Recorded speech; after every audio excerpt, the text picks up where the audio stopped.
Okay, in our video series of neurology lectures, in this video we are going to talk about Wilson's disease. We are going to talk about its presentation, its causes, its diagnosis and management of Wilson's disease in detail. First of all, we have a case here. A 17-year-old boy is brought by his parents complaining that, "Doctor, we have been noticing in the last few months our child's mood has been changing a lot. He has been more irritable."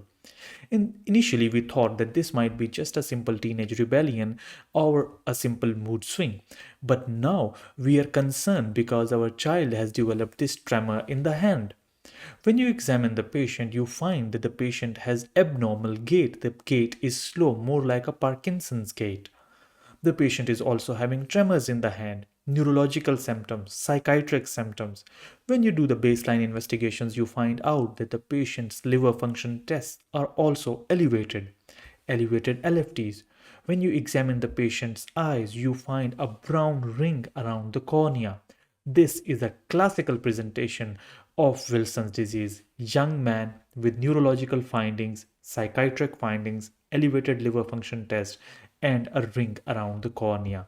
That is Wilson's disease. What is Wilson's disease? How does it happen? How do you manage it? Today we are going to talk about that. Wilson's disease is basically an autosomal recessive genetic disorder that leads to progressive accumulation of copper in the various organs of body.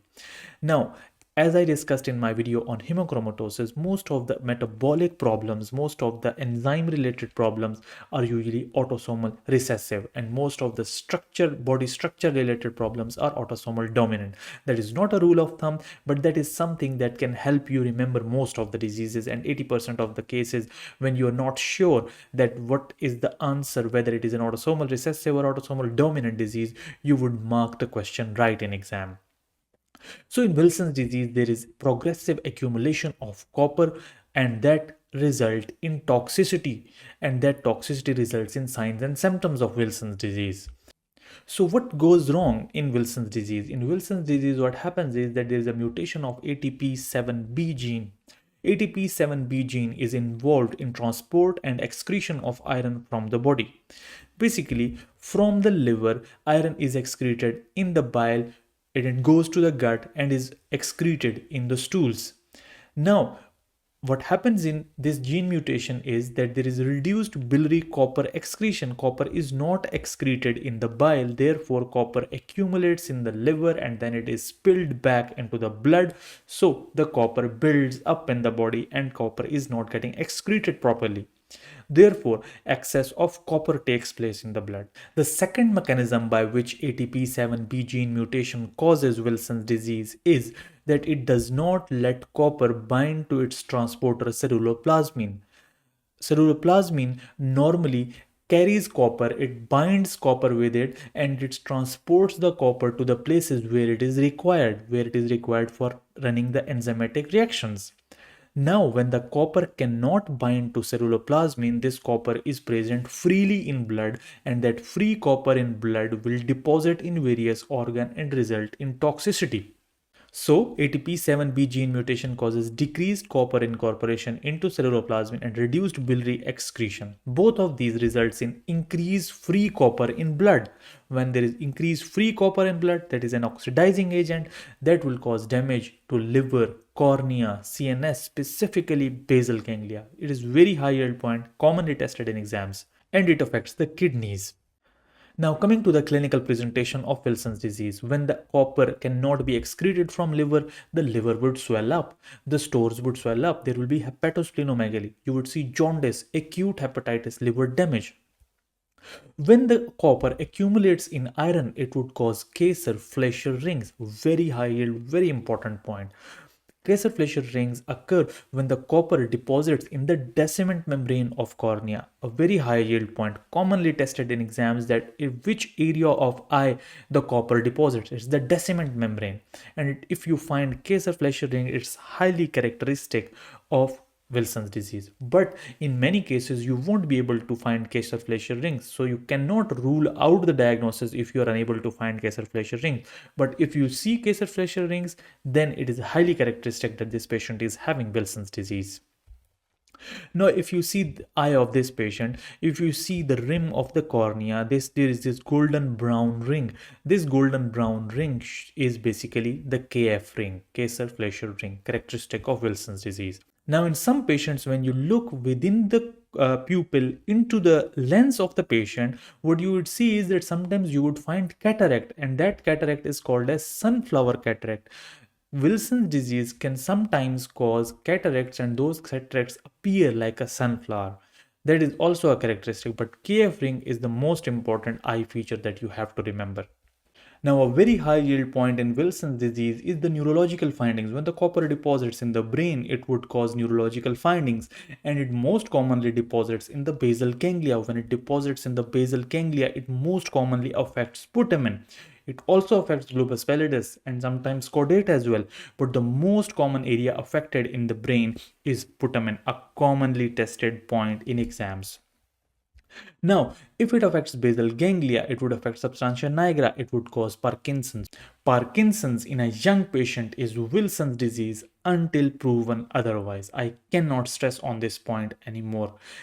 Wilson's disease can present as Parkinson's disease in young patients. If a young patient is having neurological findings, it's very important to rule out Wilson's disease in those patients. Some patients will present to you with dystonia, abnormal muscular contractions. Some patients can present with tremors. These can be resting tremors. And the most characteristic tremor of Wilson's disease is wing beating tremor. What is a wing beating tremor? In wing beating tremor, when you ask the patient to stretch out their hands like this, all of a sudden you would see that they would start moving one of their hand, and their movement will increase the longer they will hold their hand like this. The amplitude of vibration will increase with time. Now, this is a video showing the wing beating tremor. Now you see, the longer the patient holds the hand, the intensity of the tremor increases. Wing beating tremor is a characteristic tremor that is seen in Wilson's disease. Cerebellar symptoms. If it affects the cerebellum, it would cause dysarthria. Dysarthria is the most common cerebellar sign in these patients. Chorioathetosis. In chorioathetosis, patient will have abnormal movements of the hands, and with the abnormal movement of the hands, sometimes the patient can have athetosis. Athetosis are the writhing movement. Sometimes it can be a pill rolling writhing movement. A writhing movement is athetosis, and chorea is abnormal movement. So you will find both of these in these patients. These patients will be having abnormal gait. They would sway to one side. So these are the neurological findings that you would find in these patients. Most important being the putamen that is affected, and the wing beating tremor, and Parkinsonism in young patients. Neurological findings in a young patient always rule out Wilson's disease. The patients can also present with psychiatric symptoms. Patient might present with major depressive disorders, psychosis, irritability. A simple way to remember Wilson's disease is, if a young patient comes to you with neurological findings and elevated LFTs, you must rule out Wilson's disease. This is a very, very important point. In exams, if they give you a scenario with young patient having neurological findings, elevated LFTs, they are talking about Wilson's disease. So you never get that question wrong. Now, coming to the diagnosis of Wilson's disease, whenever you suspect that a patient has Wilson's disease, the first and the foremost test that you have to perform is the serum ceruloplasmin level. These patients will have low serum ceruloplasmin level because when apoceruloplasmin binds to the copper, it forms ceruloplasmin. And since ceruloplasmin cannot be formed in these patients, therefore the ceruloplasmin levels will be low. That is the initial and the most important test that you have to perform. But usually it's a diagnosis that requires more evidence other than ceruloplasmin. You have to collect 24-hour urine copper excretion. You have to collect the urine for 24 hours, and you have to check the amount of copper in that. These patients will be having increased urine copper because there is excess copper in the body. It will be excreted. So 24-hour urine copper excretion will be high and serum ceruloplasmin level will be low. With that, if you find any neurological or any clinical findings that we just talked about, if you find any of those clinical findings, or you find KF ring on the slit lamp examination, it confirms the diagnosis. You do not need to do any biopsy of the liver to confirm Wilson's disease if you have a good set of these investigations and clinical findings. So if a patient is having a KF ring on a slit lamp exam, or neurological findings, or any of the symptoms of Wilson's disease, With that, the patient is having serum ceruloplasmin that is low and 24 or increased copper excretion. That is really enough to make the diagnosis of Wilson's disease. But in cases where you are not sure whether it is Wilson's disease or not, or these set of investigations and findings are not complete, in that cases, usually confirmatory tests like liver biopsy is done. Liver biopsy is the gold standard confirmatory test in Wilson's disease, but liver biopsy is not done in all patients. It's done in patients where you do not have enough evidence to prove that this is Wilson's disease.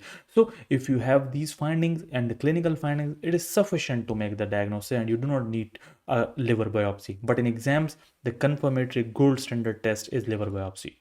So you perform liver function test. The CBC will show hemolytic anemia. Remember, copper is a toxic thing. If it is present in the blood, it will rupture the RBCs. It will cause thrombocytopenia.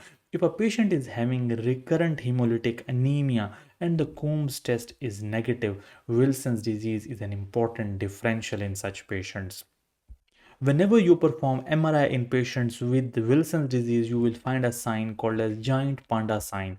In giant panda sign, what you will see is that the area where basal ganglia and these small nuclei are present, that will be damaged and that will appear just like a panda. That is called as a giant panda sign. Remember, MRI is an additional test. It is not the main test. The main test to diagnose is serum ceruloplasmin level and the gold standard liver biopsy.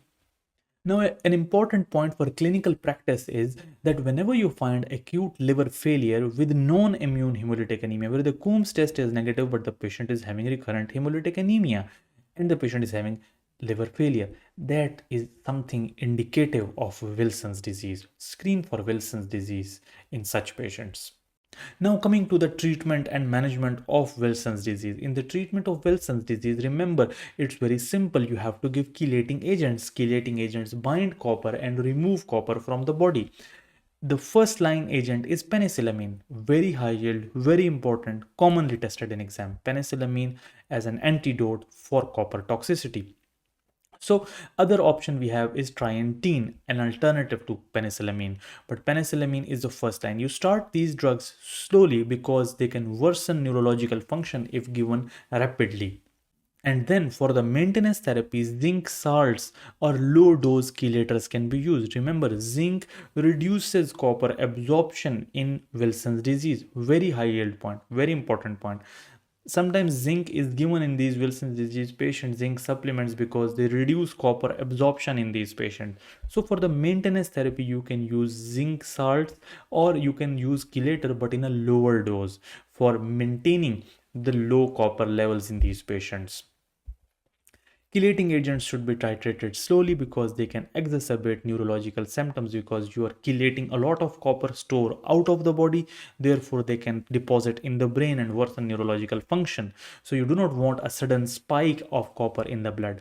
So you slowly and gradually remove the copper via chelating agent. Patients of Wilson's disease should have low copper diet. They should reduce intake of organ meat, shellfish, chocolates, and nuts because these contain copper.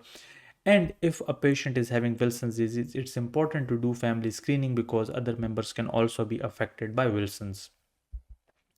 Now, coming to the monitoring. If a patient is diagnosed with Wilson, started on a chelating agent, started on a treatment, you should follow up, do serial neurological exam at least every 6 months, and once yearly you should do 24-hour urine copper to assess the amount of copper that is present in the body. Every 6 months do serum copper, ceruloplasmin, liver enzyme, INR, CBC, and urinalysis in these patients for monitoring purposes. You do not need to remember these for exams. This is just for the clinical practice. Before going into the summary, if you liked my video, please click on the subscribe button and make sure to check out my other lectures on neurology, gastroenterology, emergency medicine, ECG lectures. The link of those videos are given in the description below. We talked about what is Wilson's disease. We talked about the mechanism, the pathophysiology of Wilson's disease. We talked about how it causes. We talked about Kayser Fleischer ring, how it deposits in the cornea, the wing beating tremor, Parkinson's, Putnam, and most commonly affected young patients with neurological findings, elevated LFTs, classical feature of Wilson's disease. Suspect Wilson initial test, serum ceruloplasmin, confirmatory test is liver biopsy. Hemolytic anemia also seen in MRI, you will see panda sign. If a patient is having recurrent hemolytic anemia with liver failure, suspect Wilson's. Treatment includes chelating agents like penicillamine and maintenance dose with zinc salts. Reduce intake of copper containing diets. If you like my video, please make sure to click the subscribe button. Thank you very much.